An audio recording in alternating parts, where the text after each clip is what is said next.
जय जगन्नाथ सांग मैंने आपण मन के स्वागत करुच्ची आ एक नुआ वीडियो रे। वर्तमान समय महिला मानकु 11,000 टंका देबाकु जाउछन्ति सरकार। एई छुआर नाम कौन रही आपण मैंने देखि पारथिबे। केंद्र सरकार एई छुआर नाम रखिछन्ति प्रधानमंत्री मातृत्व बंधन योजना। एथिरे महिला और शिशु विकास द्वारा परिचालित होउतिबा प्रधानमंत्री मातृत्व योजना रे गर्भवती महिला मानकु 11,000 टंका आर्थिक सहायता देउछन्ति। ते प्रधानमंत्री मातृत्व बंधन योजना रे आपण मानकु कौन कौन डॉक्यूमेंट लागबो आसंतु जानिबा। सेति पई गर्भधारण समय रे शिशु जन्म पर्यंत 3टी किस्ती रे 11,000 टंका आर्थिक सहायता जुगाई दियाउछि। एहा आपण माने मने रखंतु डेबिट करिया पूर्वरु बा बैंक अकाउंट को आसीबा पूर्वरु।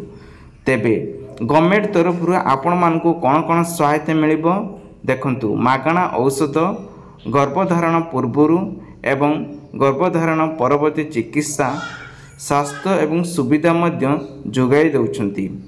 तेबे टंका पाइबको हेले केतटी नुआ नियम अछि। प्रथम किस्ती रे आपनक बैंक खाता को आसीबो 5,000 टंका। द्वितीय किस्ती रे आपण मानकु 6,000 टंका मिलिबो एवं छुआ जन्म हेबा परे परे 6,000 टंका पाइला परे तेबे अंतर्गत समुदाय 11,000 टंका दिया जिवो। प्रथम संतान पाई 5,000 टंका दिया जिवो। गर्भधारण करबा परे अति कम रे गोटिए एएनसी करबा परे प्रथम 3,000 टंका जुगाई दि जाउछि। तेबे एथि पई आपनकु कोन कोन सब डॉक्यूमेंट लागबा आमे जानिबा। देखंतु महिला आवेदनकारी को बयस 19 वर्ष किंबा ताठरू अधिक होइतिले आपण माने एठी आवेदन करि परिबे एवं 11,000 टंका पाई परिबे। अंगनवाड़ी कर्मी अंगनवाड़ी हेल्थ केयर नंबर को नहीं आपण मध्य सेठी जोगाजोग करि परिबे। एबे तो प्रति गाँव रे सबुआडे अंगनवाड़ी आरंभ हो सारिछि। वर्तमान जानिबा प्रधानमंत्री मातृत्व बंधन योजना अधीन रे ऑनलाइन हो किंबा ऑफलाइन आवेदन करि परिबे।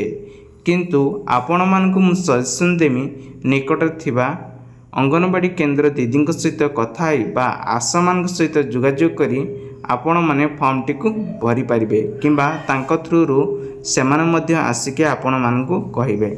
तेणु करी गर्भवती को आधार कार्ड शिशु जन्म प्रमाणपत्र ठिकाना प्रमाणपत्र आय प्रमाणपत्र जाति प्रमाणपत्र PAN card bank account bank passbook mobile number passport size photo इत्यादि आपण मानकु दरकार हेबो। तेबे आशा करछि वीडियोटी आपण बहुत सारा हेल्प नै हितबो। वीडियो होले वीडियो लाइक करबे आपण को सांग मानकु शेयर करबे।